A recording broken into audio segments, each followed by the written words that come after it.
address them. Coexistence. Claude, do you have other To, questions? can I Yes, add, of course. add to that question? Actually, we still produce a lot of old technologies. So it's not only replacing the existing products for new ones, but also what we sell on a day-to-day basis in the world as an industry is still very much based on old technologies. Yeah, and there's also the question of retrofitting existing technologies, of course. Yeah. Claude?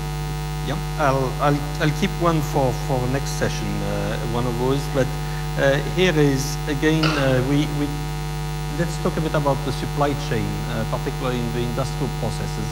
You know, what are the potentials for energy and for water, which are very much linked in the total distribution forward to your products and backward integrated sort of efficiency almost from well to production. How much potential do you see there?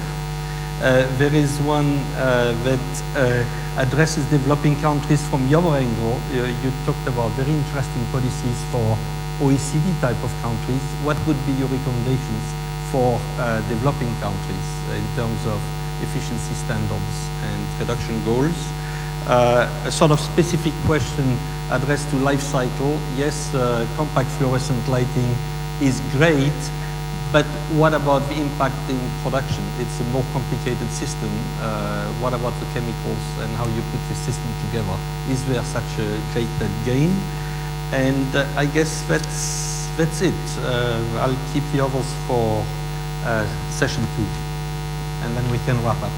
Thank you, Claude. I'll turn to my right, to the supply chain. Would you like to comment on the question that was put? Yeah, I just build on, again, our internal experience when we tried to optimize and reduce our energy intensity internally. That amounted to doing an analysis of an integrated supply chain between where our suppliers start and where our customers finish, and then directing the investment toward those areas where the return on the investment was higher. So I think the tools in place to do are available to do that kind of analysis. And what one finds, for example, are sometimes the surprises of, for example, we found that a very large portion of our energy consumption was in fact in the logistics, the delivery distribution phase of our integrated supply chain operations, and that's one of the reasons why we've set a target for our company in our 2015 goals directed toward fleet efficiency to be able to address a component of that. So it's not a complicated science, it's complicated in execution sometimes, but it requires, there are lots of opportunities when you look at supply chains on an overall integrated basis. Oh, and then maybe your last intervention also.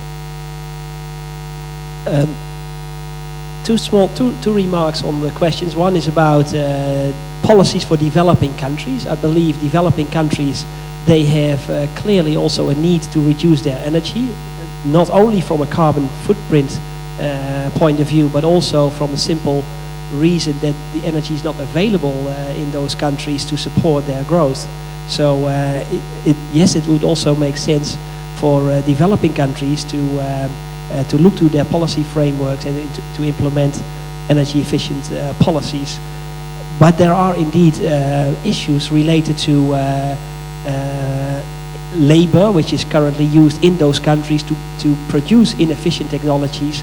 So obviously we have to address that. How do we build down the inefficient technologies, and what consequences does that have for the local labor forces? The other question about the energy saving lamps and how are they made, or what's happening with the chemicals used to do those products. Well, first of all, if you compare incandescent lamps to energy saving lamps, and incandescent lamps are also not without the use of or the emissions of chemicals, and basically because of their use of electricity so much, the way the electricity is generated also produces some of these chemicals which are used in energy saving lamps as well. But there is a general concern, what do we do with the old products? That's actually not only for the new technology but also for the old technology. What do we do with the products we bring to market? Europe is quite advanced in having set a framework where there is an industry-wide a collection which takes products back which have been gone to the market. There is, I think it is time that also in other parts of the world here, particularly in Asia as well, we look to how can we efficiently take back the products that we have once supplied to the market. So the recycling in that sense will definitely be a topic of the future as well. Klaus, would you like to make a final statement before? Let me just pause in there. So part of the McKinsey study also was to really take into account that when you like to introduce new technologies, do it within your normal investment cycles for companies and private consumers. Because at the end, we should not underestimate, you have only once your euro, your dollar in your pocket. And to reduce any type of investment cycles will increase the burden on those persons, companies who have to invest. And it's also part of the study to say, and one of the outcomes, to create an atmosphere of credibility that beyond 2030 we will have a far high amount of new technologies available, which are maybe of much more efficiency as the one we have already available. So follow the normal investment cycle, and I guess industry is well on its way to really invent good and better products for the future. But on the other hand, do not underestimate the non-economic barriers on which we have to work on in Europe and outside Europe, because let's say that the AAA refrigerator is already available, but nobody wants to buy it because it's much more expensive as a normal A1. So how can we overcome this in a way to increase the efficiency? So it's the non-economic barrier we have to overcome. Yeah, I'd just like to address two of those. The issue of what the chemical content is of some of these products.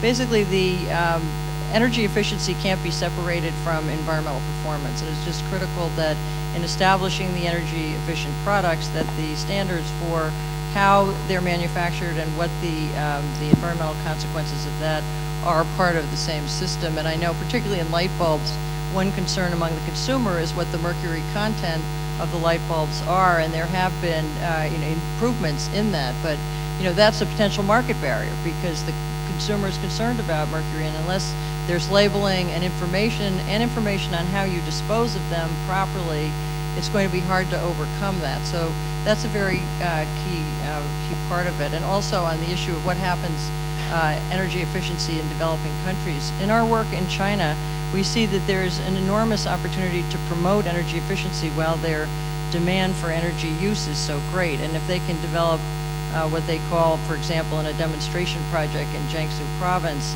an energy efficient power plant, basically investing in efficiency for an equivalent amount of energy of building a new coal-fired power plant, that's a win-win for them. So there are lots of opportunities to promote energy efficiency in developing economies for the same reasons that the McKinsey studies in Germany and the United States identify it as a large advantage in the developed world.